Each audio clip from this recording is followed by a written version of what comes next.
The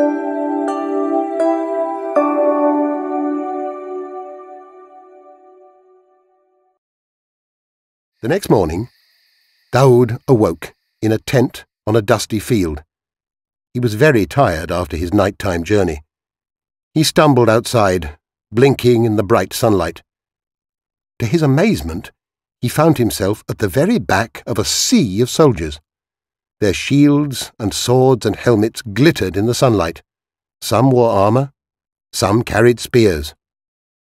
Far, far off, at the very front of the army, was King Jaloot, on his biggest, strongest, blackest horse. Dawood strained to hear as the king spoke to the soldiers. "You must be brave," shouted the king. "And you must remember that with Allah on our side we can never be defeated. No enemy is stronger than Allah. He is the most powerful and mighty." But the king also had a warning. Dawood listened carefully as King Jaloot told his men that they would be tested even before the battle started. "We will come to a river," said the king. "You may be hot and thirsty and tired, but you must not drink the water. Whoever drinks from the river cannot fight for me. But if you take just one sip, you will be forgiven by Allah and allowed to fight. But do not drink any more than a sip." With this warning ringing in their ears, the soldiers set off for the battle across the dry, dusty field. Dawood marched along at the back, saying to himself, "Do not drink the water. Do not drink the water. Do not drink the water."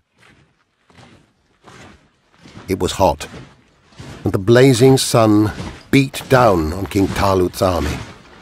The soldiers were weighed down by their helmets and shields and swords and spears. They soon became tired and thirsty, but they marched on and on and on. After many hours, they finally stopped. Their throats were dry, their lips were cracked, and their faces were burning. Their feet ached from the long march, and their arms were sore from carrying their shields and swords. But there, in front of them, was the river. The water was clear and sparkling. It smelled cool and fresh. The river seemed to sing to the soldiers. Some of them remembered that the king had told them that they could have just a sip and would be forgiven, so they had just a sip. But then they thought to themselves, "A handful can't hurt, can it? Just a small handful." And when they began to drink, the water tasted so sweet that they drank another handful, and then another, and then another. Soon, hundreds of the soldiers were drinking all they could. They drank, and they slurped, and they guzzled, and they glugged. Some of them drank so much they began to burp and belch as they splashed in the river. They filled their helmets, and they drank, and they drank, and they drank. By the time Dawood reached the river, the soldiers were having a party, swimming and splashing and drinking. Dawood stopped and looked at the clean, clear water. First, he took off his sandals and dipped his toes in. The water felt so good it made him sigh. Then he plunged his hands beneath the surface of the river. It was so cool after his long, hot march.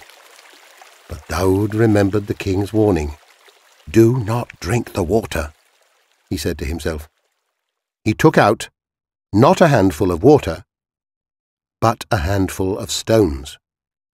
He put them in his pouch next to his sling and crossed the river without drinking the water.